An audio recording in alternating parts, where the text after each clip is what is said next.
Lah ini sesungguhnya konsep dasar ahli sunnah wal jamaah. Itu untuk siapa sih ahli sunnah wal jamaah? Adalah untuk orang yang mengikuti Nabi tapi jarak dan waktunya semakin panjang. Itu ahli sunnah wal jamaah, karena ahli sunnah itu ya Nabi itu. Nah, wal jamaahnya Nabi siapa? Ya sahabat, ya orang Arab. Makanya sahabat itu namanya Abu Bakar, Umar. Gak ada sahabat namanya Budi, itu gak ada. Gak ada sahabat kok namanya Mas Nun, gak ada.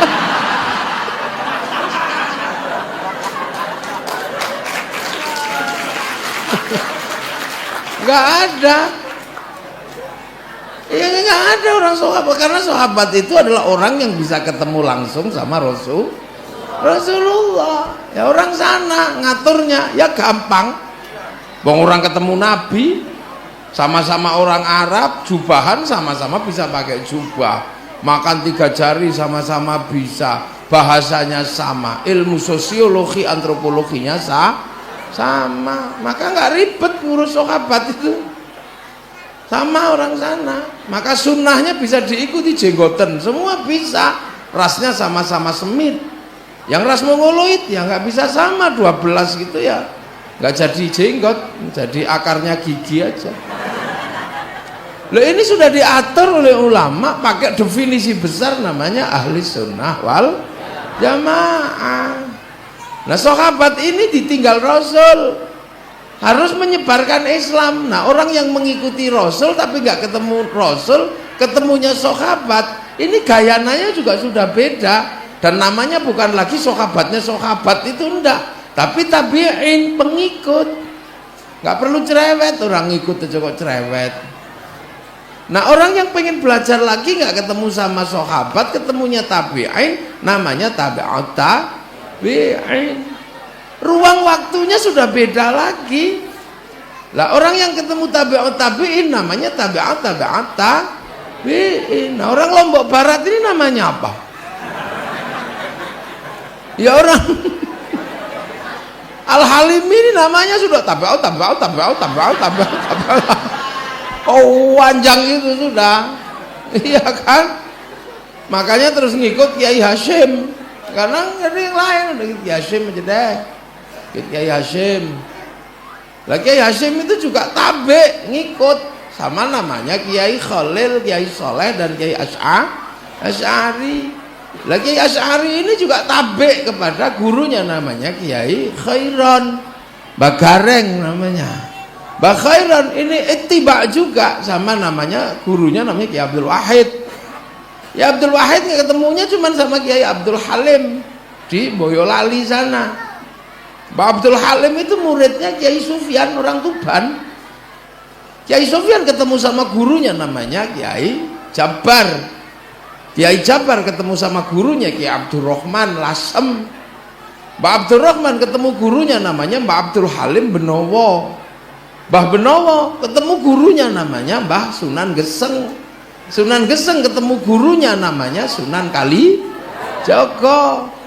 Sunan Kalijogo ketemu gurunya namanya Sunan Bonang. Sunan Bonang ngerti Islam diajari gurunya namanya Sunan Ampel. Sunan Ampel diajari gurunya namanya Mbah Ibrahim Asmoro Kondi. Mbah Ibrahim ketemu gurunya namanya Sayyid Jamaluddin Al-Husaini Al-Kabir, yang orang sana nyebutnya Syekh Jumadil Kubro. Lah ini ketemu gurunya Sayyid Muhammad. Sayyid Muhammad belajar kepada Sayyid Ahmad Jalaluddin di Campa. Ini muridnya Sayyid Abdul Malik. Sayyid Abdul Malik muridnya Sayyid Alawi Amil Faqih. Ini muridnya Sayyid Ahmad Sokhib Mirbat.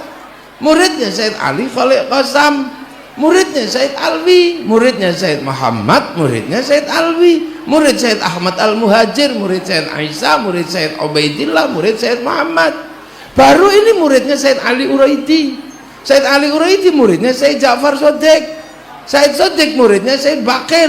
Sayyid Bakir muridnya Sayyid Ali Zainal Abidin. Ini baru muridnya Sayyidina Hasan Husain. Sayyidina Hasan Husain belajar pada Sayyidina Ali. Lah ini yang mondok langsung di tempat Rasulullah Muhammad sallallahu alaihi wasallam. Nah ini yang namanya ahli sunnah wal jamaah. Makanya wal jamaah ini beda. Nah ini, lah pesantren ini di Al Halim ini wal jamaahnya orang Lombok yang hidungnya pesek. Ya sudah. Ini dipegang betul, makanya punya prototipe yang beda.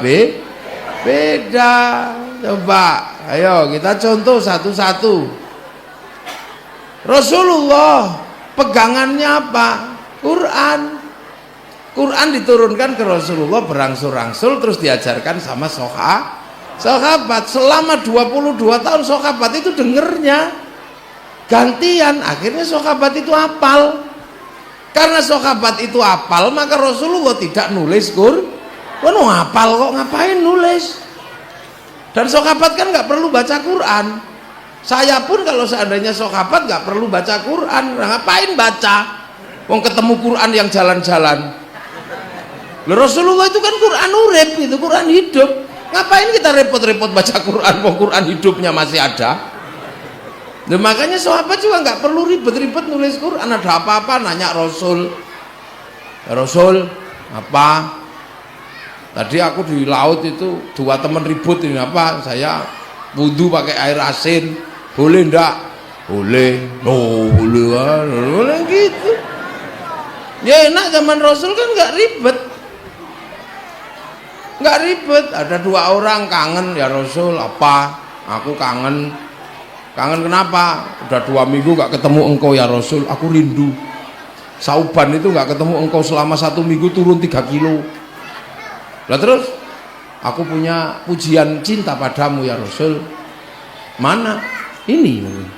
Yang satu bilang aku dulu ya. Ya udah aku dulu. Assalamualaikum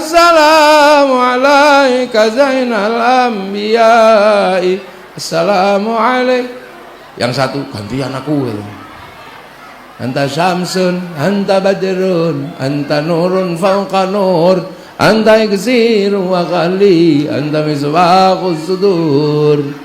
Rasul ya udah terima kasih, ini ambil ini serbanku nyoh. Dikasihlah selimut luriknya Rasulullah, namanya selimut lurik itu bahasa Arabnya burdah, nyoh gitu. Saking senengnya anak keliling kampung. Enak sahabat itu, dikejar sama sahabat yang lain, kamu nyuri ya? Enggak lah, kok enggak, aku dikasih tadi. Gimana ceritanya? Enggak, aku muji-muji Rasul gak marah, malah seneng aku dikasih serbannya. Yakin? Sumpah itu lo yakin. Kalau gak percaya besok yuk kesana katanya. Akhirnya sekampung datang ke tempat Rasul, rombongan di tempat Rasul itu ya orang kampung macem-macem. Assalamualaikum. Tapi ada yang bawa kendang, bawa duf, tutang tung. Rawame itu sahabat Ali masuk, asik juga ya. Sahabat Utsman biaya asik juga. Sahabat Umar tahu-tahu masuk ngamuk. Apa ini jangtung, pusing aja ini. Tendangnya dibanting, bok, udah selesai. Gak ada yang berani. Nah, itulah makanya ada orang-orang yang mengharamkan terbang karena sahabat Umar banting terbang. Tapi ahli sunnah wal jamaah kan bisa voting. Rasulullah, Sayyidina Ali, Sayyidina Utsman nggak apa-apa. Yang nggak terima kan cuma 1 orang ini, Sayyidina Umar. Ya di voting aja 3 lawan 1.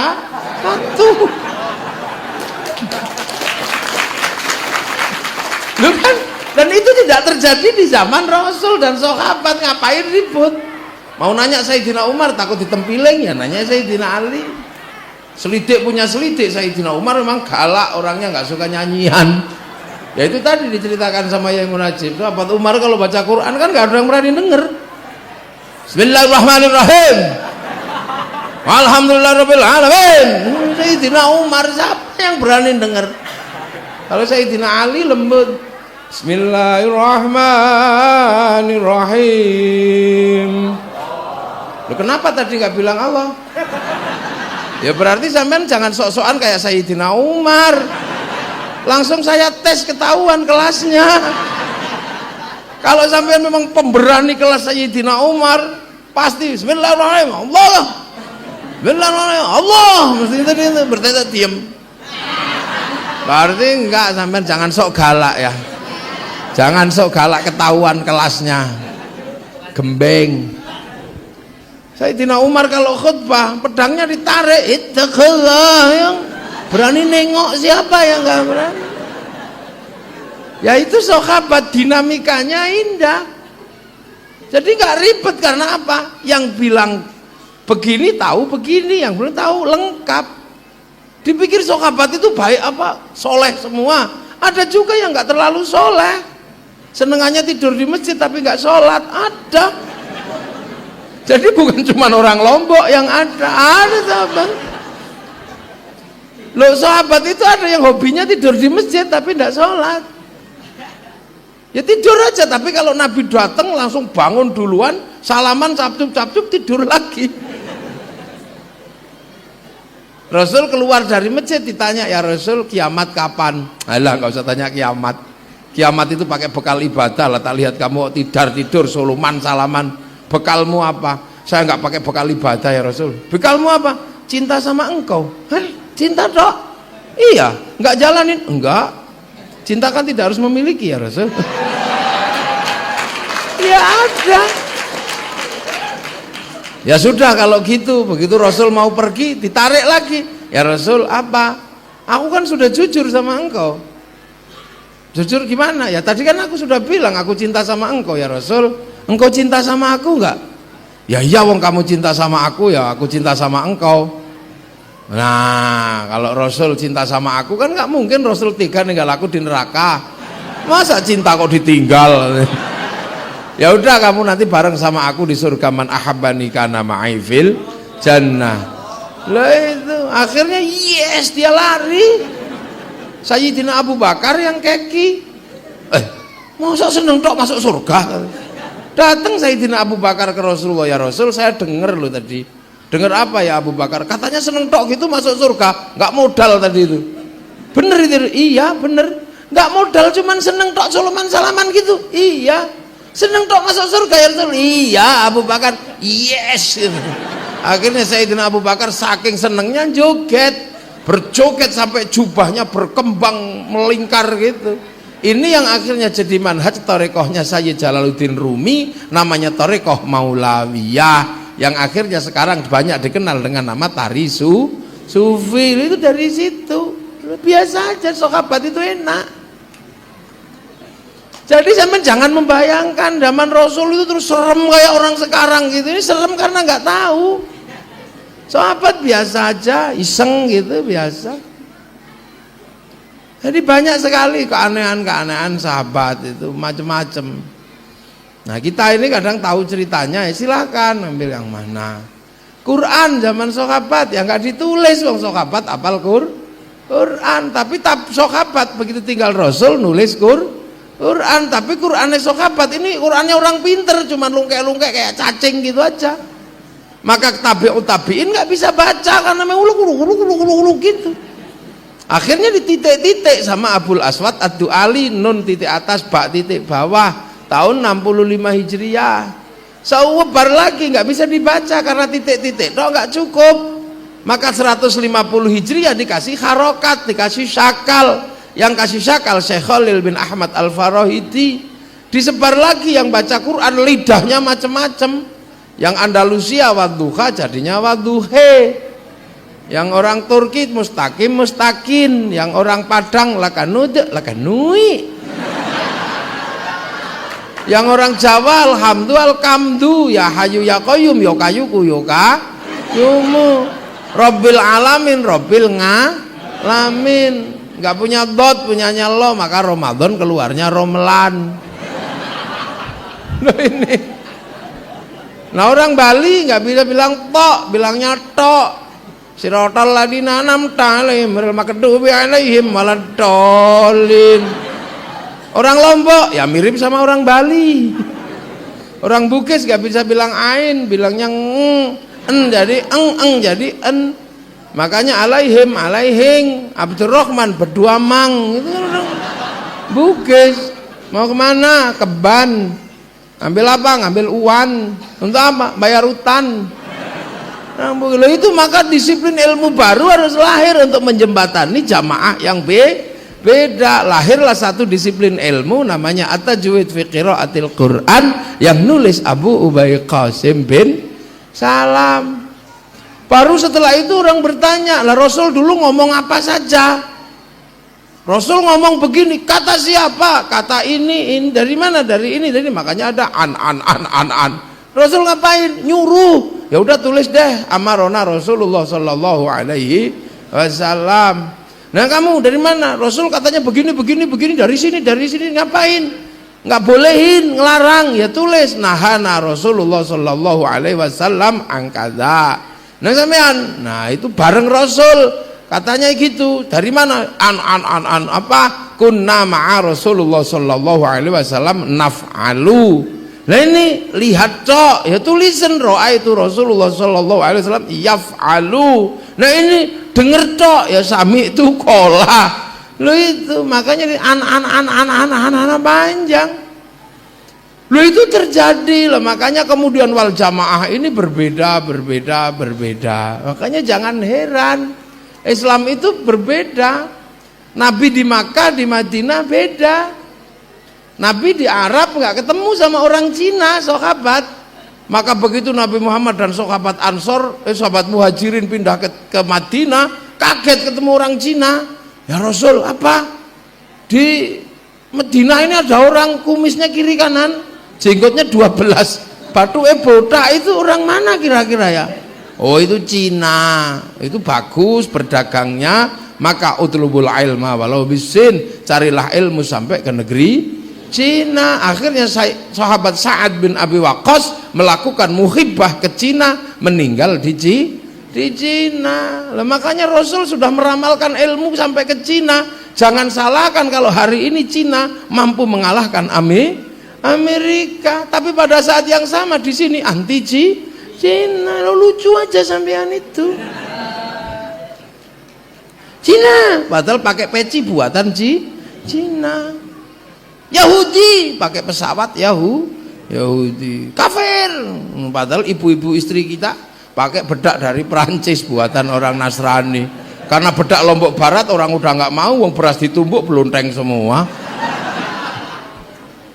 Lah ini jadi wal jamaah beda. Sampai di Madinah kaget sahabat, ya Rasul apa? Ada penipu di Madinah. Penipu bagaimana? Orang kalau dagang curang. Oh itu Yahudi biasanya. Kamu kalau ketemu orang Yahudi cirinya 3. Walaupun tua rambutnya putih, walaupun tua giginya utuh, walaupun tua nggak punya jenggot. Kok bisa begitu ya Rasul? Ya itu orang Yahudi, iseng dia. Kan dulu umatnya Nabi Musa mau dicabut nyawanya sama malaikat Israel, malaikat Israelnya ditempiling, tuak pecah kepalanya. Tapi karena malaikat yang balik lagi celing gitu. Sampean baca tafsir Ibnu Katsir ada di situ. Lapor sama Allah, ya Allah itu siapa mau tak cabut nyawanya kok saya malah ditempiling. Oh jangan macam-macam orang itu Musa. Jangankan kamu, aku aja pernah ditantang sama dia.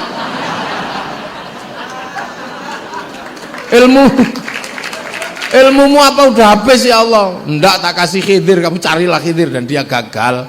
Makanya besok kalau ketemu orang itu yang sopan. Akhirnya malaikat Israel sopan. Assalamualaikum ya Musa. Salam, apa? Minta tak tempeling lagi? Oh enggak.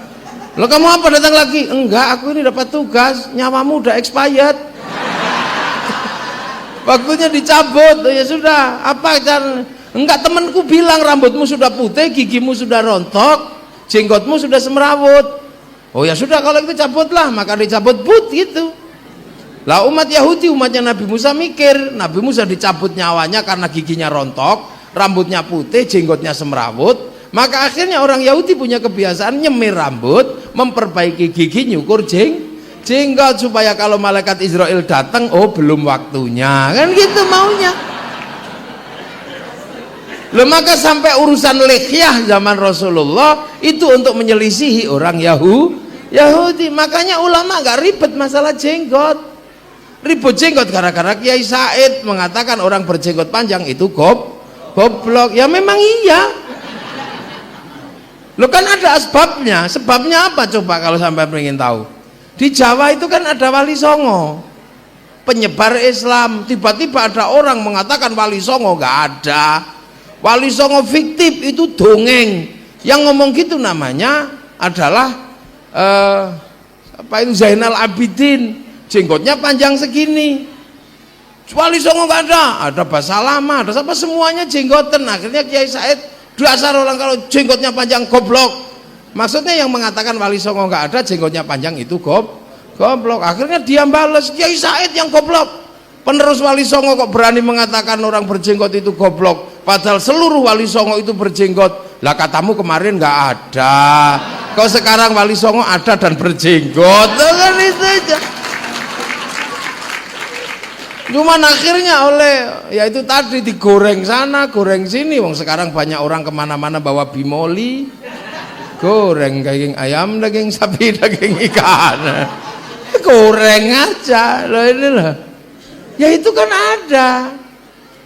Sahabat sampai di Madinah ketemu sama orang Romawi. Orang Romawi jualan utamanya, komoditas paling mahal di Arab itu jubah.